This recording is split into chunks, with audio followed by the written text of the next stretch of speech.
We've already kind of touched on the status of the Vedas today, a text thousands of years old. The earliest written manuscripts that are still in existence come from the 11th century CE or AD, right? So close to our time period, but indicates there's a lot of indications that it was around before.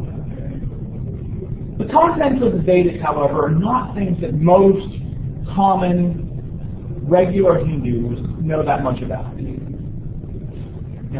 would talk about the importance of the Vedas. The Vedas are very important. The gods talk to the Vedas important, but the content's not very widely known. The Vedas, however, are very important for the priests, or the Brahmins. Essentially, the Vedas provide justification for the power of the priests. Right? If the sacrifice has to be performed by specialists, then you need specialists. But a lot of Vedic religion, as described in these texts, is probably not representative of popular level Hinduism. Still prominent in some respects among priests, but most Hindus not turning to the Vedas for their day-to-day religiosity. A lot of this is reflected in the phrase, the fifth Veda. There are 4 Vedas. But this phrase, the fifth Veda, is sometimes used to refer to another text that is kind of like the Vedas. Right? And so to suggest it's on par with the Vedas. So this is a fifth Veda. So again, there are no official fifth Vedas. There's only 4. But the phrase suggests it's an important concept and still an important text for a lot of people.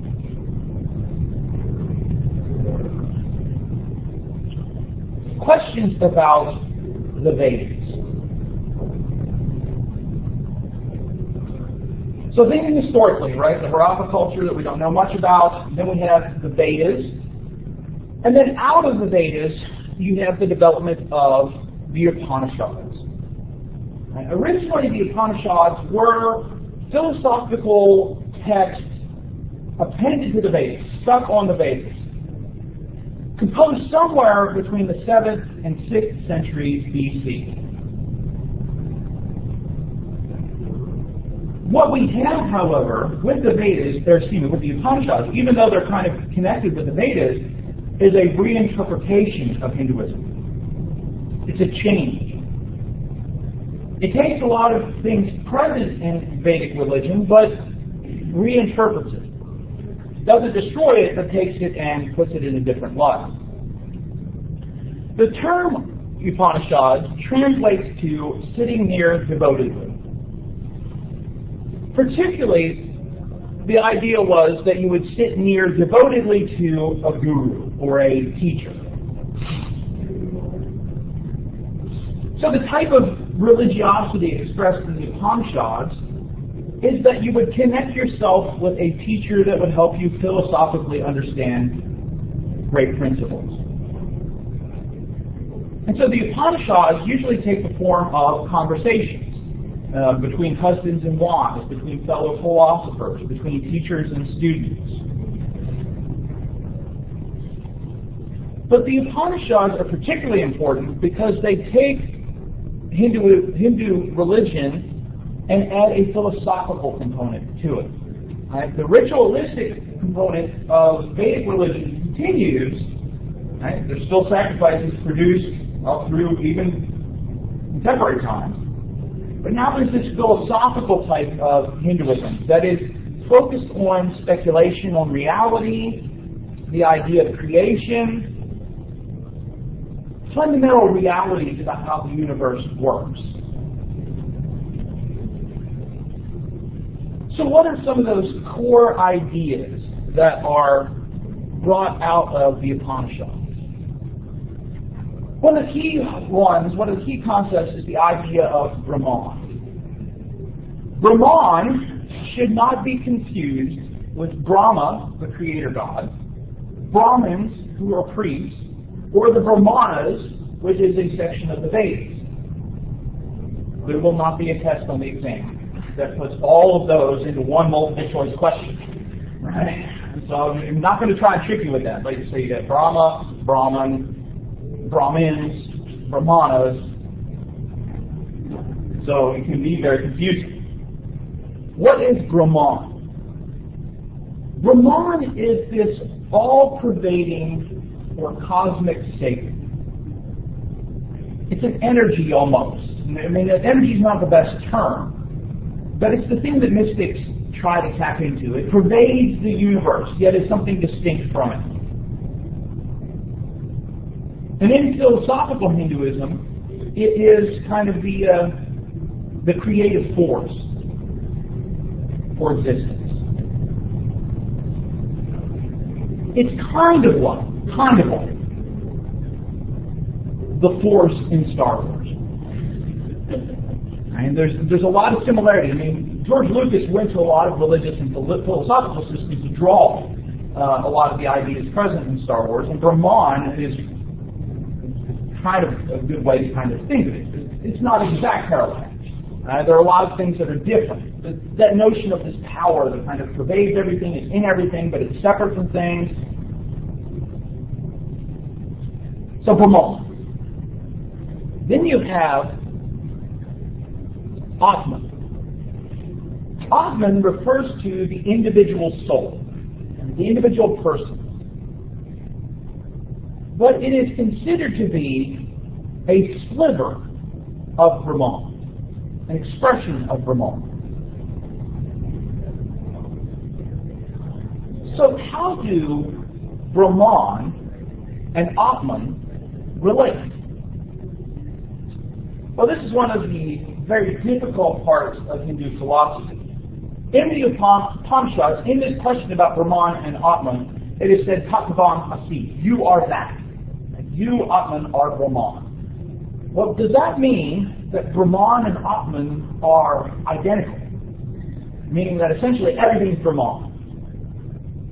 Or that they're united but not identical? Is the human soul, if there is indeed a soul, is it only actual through its participation in Brahman? So only as you recognize your connection to Brahman are you truly human?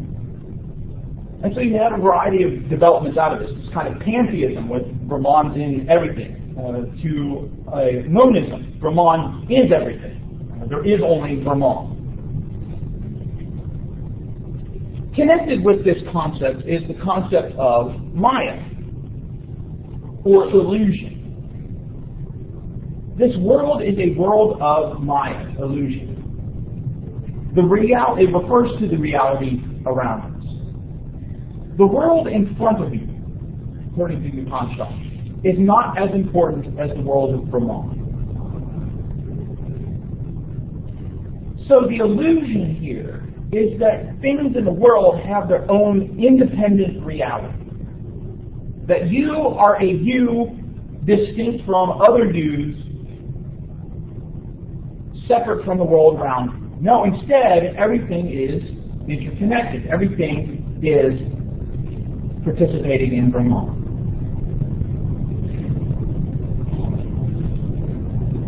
So, Maya is saying that all things are connected through the Brahman. No, Maya is saying we think of ourselves as disconnected. Okay. Right? And so the world around us is illusion. But what the truth is, when you get past Maya, is the recognition that everything is connected. Everything is connected through Brahman.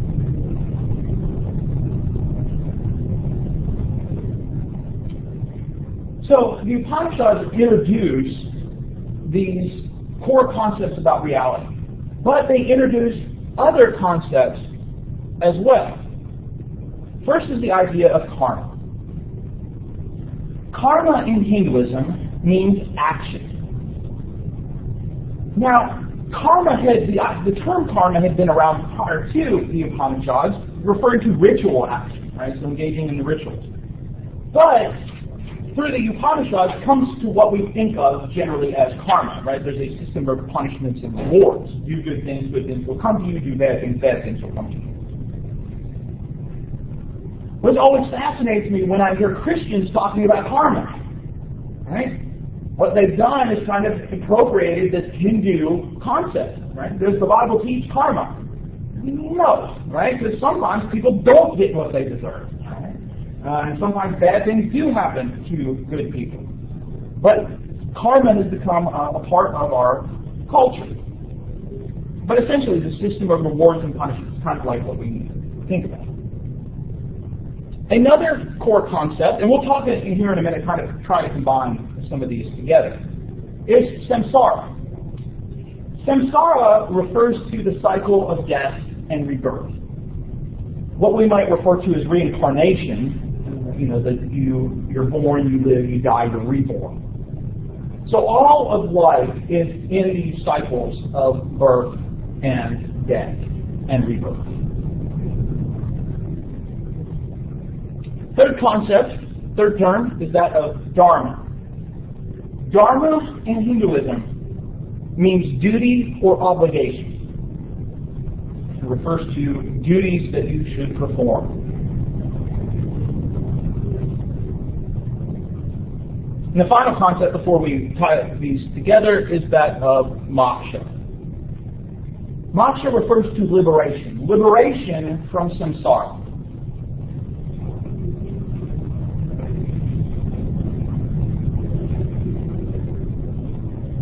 Alright, so let's tie these together.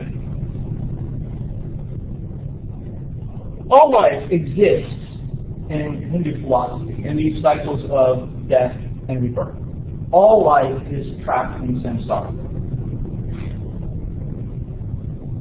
But there is this desire for moksha, a desire for liberation.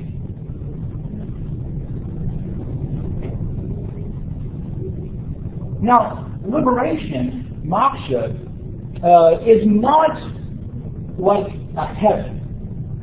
There's not this hope that you will go be someplace or go be someone someplace, like heaven.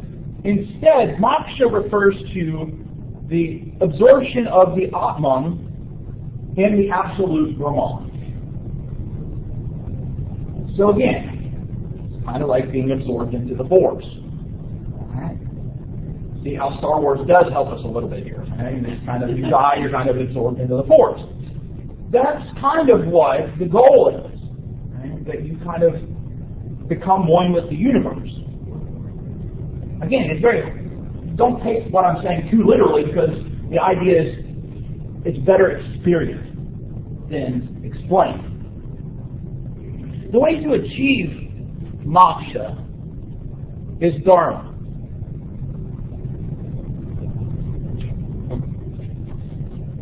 Okay. Switch them around. So, within this concept of moksha, this desire for rebirth, a lot of this is connected to other notions about what are the basic things you can strive for in this life. Ultimately, moksha is the one you should be striving for, but there are other things it's okay to be striving for. It's okay to be striving for artha, wealth. These are legitimate aims, right, that you can strive for. Wealth, material gain, worldly success. It's also legitimate to search for kama, pleasure, happiness. Especially if you're a householder seeking to propagate your family line, happiness is a good component to that, or a good goal for that. Striving to do one's dharma, do one's duty. Fulfilling the things prescribed by your situation in life, your gender, your age. But the ultimate aim is liberation. So while liberation, moksha, is held up as a goal, most people don't strive for moksha. They strive for one of these other things. Anyone who does it, anyone who is taking a life that is theoretically going to lead to moksha, is to be respected and supported.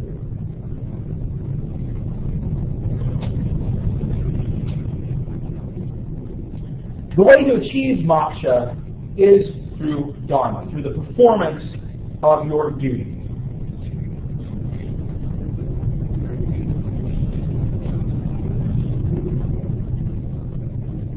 Dharma is not just ritual duty, it's also moral obligations.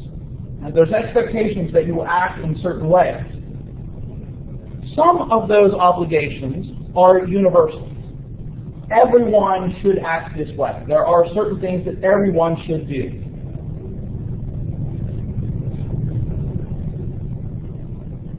Some are based on where you are in the life cycle, your stage of life.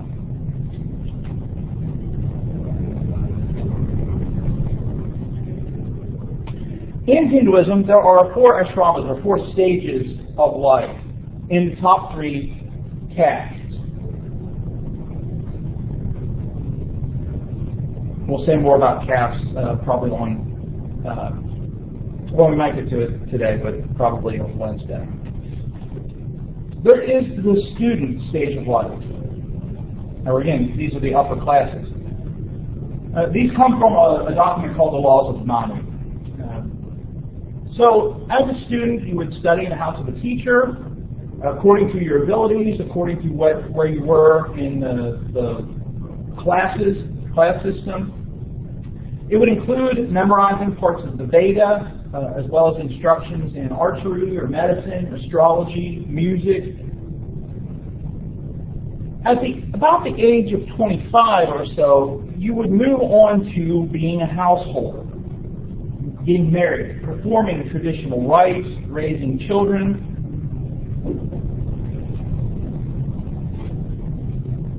Marriage was considered very holy during this time period. Divorce was not allowed.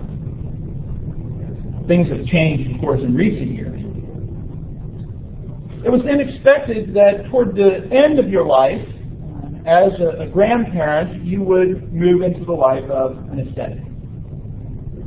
You become a sadhu, or forest dweller. And during that time of life, you focus on spiritual matters through that ascetic lifestyle, rituals and meditation, and gradually reached the sannyasa stage, the homeless wanderer, where you have been freed from the obligations of ritual. You would wander alone, focus on pilgrimage to holy sites, but your obligations are very few, philosophically, because you're closer to release. This is all an ideological approach. Most people never got past the second stage, and most people stopped at the householder stage. Of course, very male-oriented. So some dharma, some obligations are universal, some based on life, some based on your caste. And this is where we'll end today after talking about the castes. The idea of a dharma essentially establishes your place in society, producing an order that's very conservative. There isn't the goal to try and get out or better your life. Very important in this context of caste, the caste system, are the laws of dharma, a document known as the Dharma Shastras. The Dharma Shastras lay out the castes, or varnas, how they relate to each other, etc. The varna refers to 4 categories of castes. And within these varnas, there are thousands of occupations, ethnicities, etc. And so what your occupation was related to your varna. At the top of the caste system, or the Brahmins, or the priestly class. These were the people who had the authority to teach and to learn the Vedas. Not everyone in this caste would be a priest, but these are the people that would have power and prestige.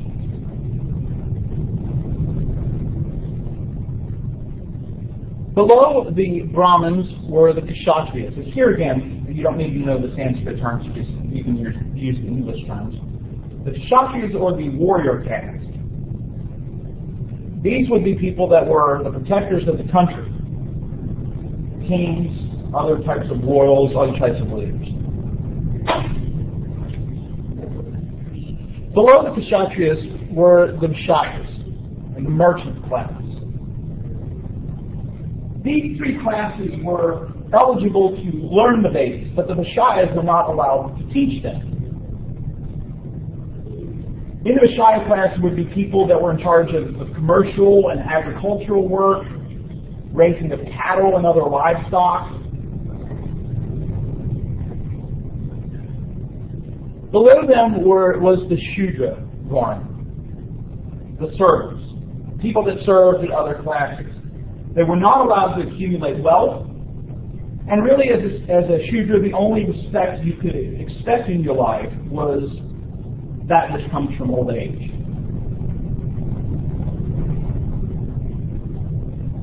If you were in the Shudra class, you were not allowed to learn about the Vedas. You did not receive religious instruction.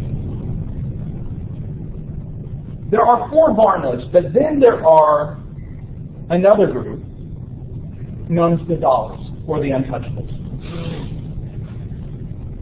Sometimes also referred to as outcasts, because they are outside the caste system. These are people that perform the most menial of tasks.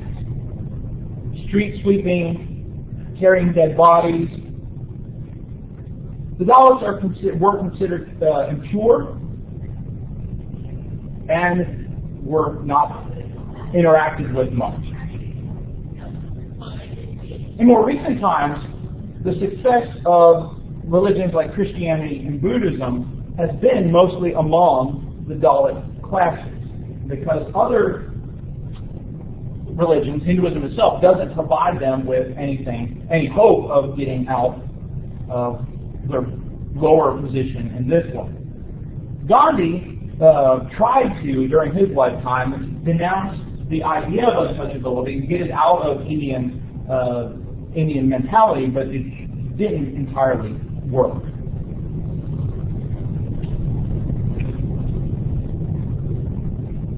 So you have Dharma based on your universal system, just because you're human beings, some based on life, some based on caste. The Hindu social codes forbid marrying outside your caste. Right? So Brahmins were not to marry Kshatriyas or Shudras especially. And it was believed that persons in the same caste had the same karma. And so a lot of that was taken into consideration with marriage. We'll go ahead, we're quitting just a little bit early, but there are a couple other things that we're going to get into that I don't want to really get into and then have to stop. So we'll pick up on Wednesday by finish tying all this together, and then move on into another form of Hinduism that is actually one of the most popular today. So we'll